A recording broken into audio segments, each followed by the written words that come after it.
Let me ask you something honest. Do you have a task right now?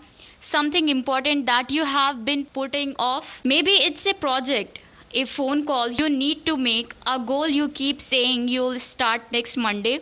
If yes, you are not alone. In fact, studies show that 95% of people procrastinate at same point in their lives, and about 20% of adults are chronic procrastinations, meaning it affects their life every single day. So today we are going to talk about procrastination, what it actually is, why your brain does it, why it's hurting you more than you think, and most important, exactly how to stop it.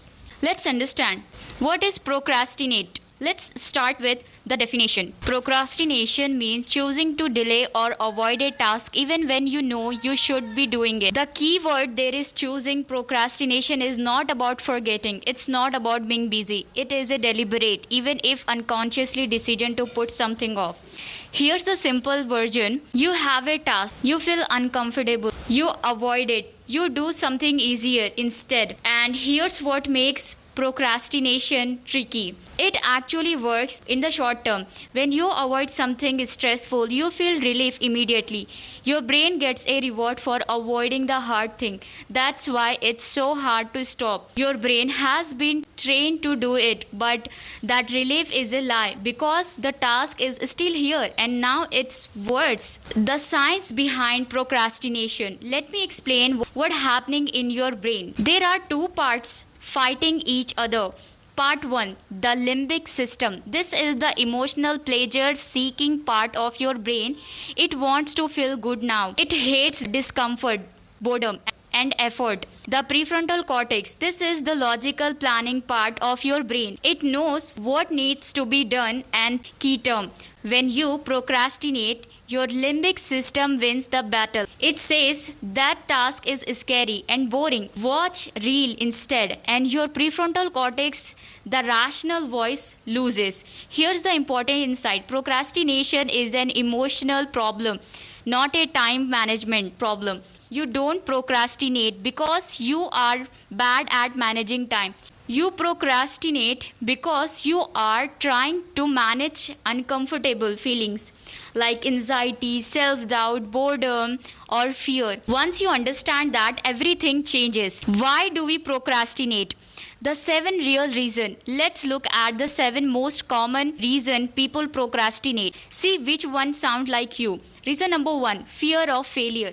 What if I try my best and it's still not good enough? This fear is so painful that your brain decides if I never try, I can never fail. So you don't start. Reason number 2, perfectionism. I'll start when I feel ready, when conditions are perfect, but perfect condition never arrives. Perfectionism is procrastinate, wearing a disguise. It feels responsible, it's actually avoidance. Reason number 3, the task feels too big. You look at the whole mountain instead of the first step. The size of the task overwhelms when you say you freeze completely. Reason number 4, boredom or low interest the task. The task is not exciting, it doesn't give your brain a dopamine hit, so your brain drag its feet and looks for something more stimulating. Reason number 5, no urgent deadline. I have 2 weeks, I'll start next week. When there's no immediate pressure, the brain sees no reason to act now. Urgency create action. No urgency create delay. Reason number 6, low energy or burnout. Sometimes you're not procrastinating, you are exhausted. If you are running on no sleep, poor food, and high stress, your willpower is depleted. Your brain physically cannot focus. Reason number 7, fear of success. This one surprises people, but some people are afraid of what happens if they succeed. What if people expect more of me? What if I can't keep it up? So unconsciously they self-sabotage by not starting. Organizing your reason is the first step to solving it, because different reasons need different solutions. We'll get to those. The real cost of procrastination. You might think it's not that big a deal. I always get it done eventually. But here's what procrastinate is actually costly you. every day your mental health. While you procrastinate, the task never leaves your mind. It sits in the background, causing constant low level stress and guilt. Research shows that chronic procrastinators have higher rate of anxiety, depression and stress. Your physical health. The stress from procrastination raises cortisol, your stress hormone. Over time leads to sleep problems, head chills, a weakened immune system, and even heart problem. Your work and career. Missed deadlines, rushed, low quality work, a reputation for being unreliable. Procrastinate. Silently hold your career back while you wonder why you are not progressing. Your self confidence. Every time you procrastinate, you break a promise to yourself, and over time, you stop believing in yourself. You start telling yourself, I am just a lazy person. But that's not issue. It's a habit, and habits can change. Your relationship. When you delay things that involve others, replies, plans, responsibilities, it creates tension and frustration. People around you feel like they can't depend on you. That is painful for everyone. The cost is real. But so is the solution. The solution: 10 powerful ways to stop procrastinating. This is the most important section. Let's go through 10 real problem strategies. Solution number 1: the 2-minute rule. If a task takes less than 2 minutes, do it immediately. Don't schedule it. Don't write it down. Just do it now. For bigger tasks, commit to working for just 2 minutes. The goal is not to finish. The goal is to start, because starting breaks the spell. Solution number 2: break it into baby steps. Never work to big vague goals. Break it down until each step is so small it feels almost too easy. Instead of study for exam, try put on my notebook and read page 1. Instead of get fit, try put on my shoes and walk outside for 5 minutes. When the next action is tiny, your brain stops resisting. Solution number 3: the Pomodoro technique. Work for 25 minutes with full focus, then take a 5-minute break. After 4 rounds, take a longer 20-30 minutes break. This works because your brain knows a rest is coming. The task feels less endless. You stay fresh. You stay focused. This is one of the most widely used productivity technique in the world for a reason. Solution number 4: design your environment. Your environment shapes behavior more than your willpower does. Put your phone in another room or use an app in your desk, a clutter space, creating a clutter mind.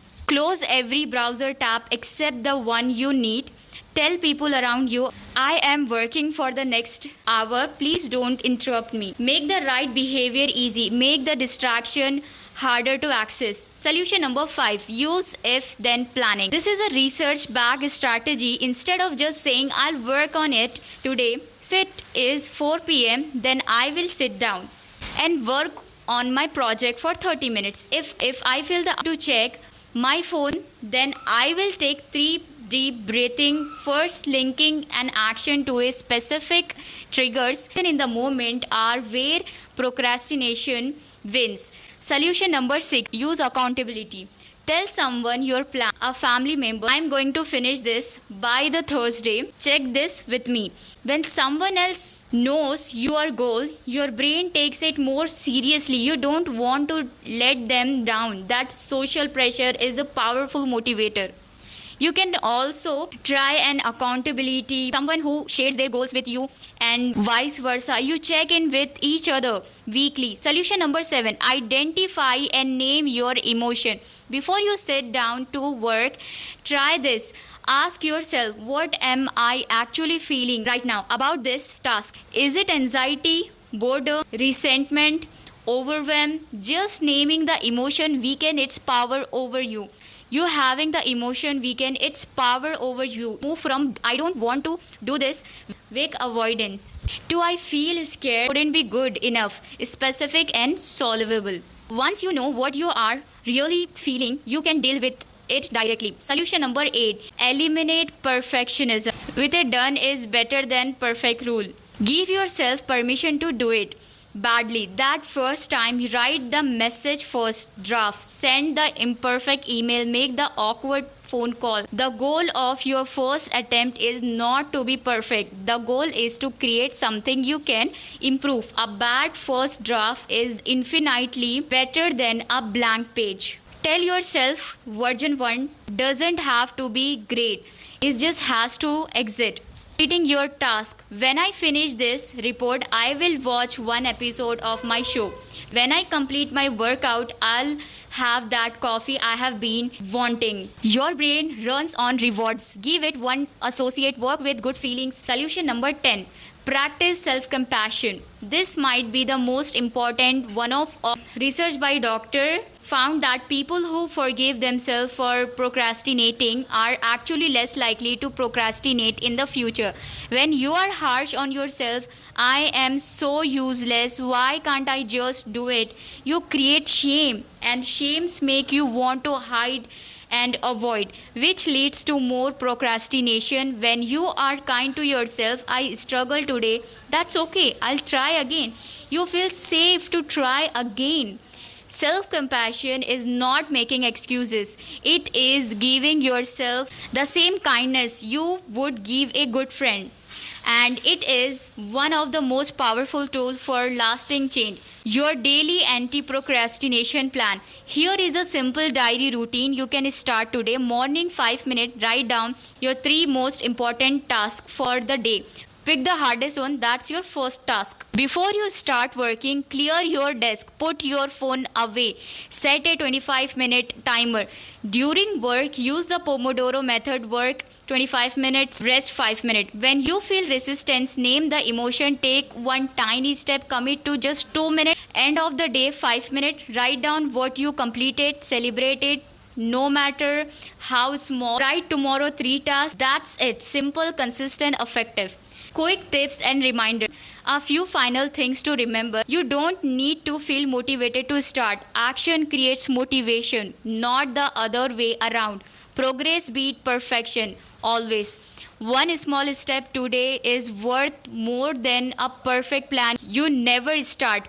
You are not a procrastinator. You are a person who sometimes procrastinate. That is behavior, not your identity. And behaviors change. Every person you admire has faced this same struggle. What separates them is not talent. It is a decision to start.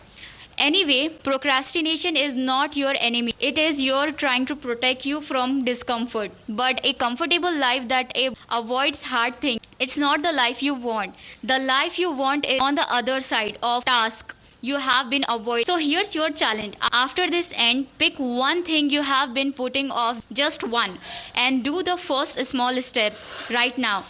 Before you do anything else, not tomorrow, not after one, not tomorrow, not after one more video, now. Because the best time to start was yesterday. The second best time is now. You don't have to be great to start, but you have to start to be great.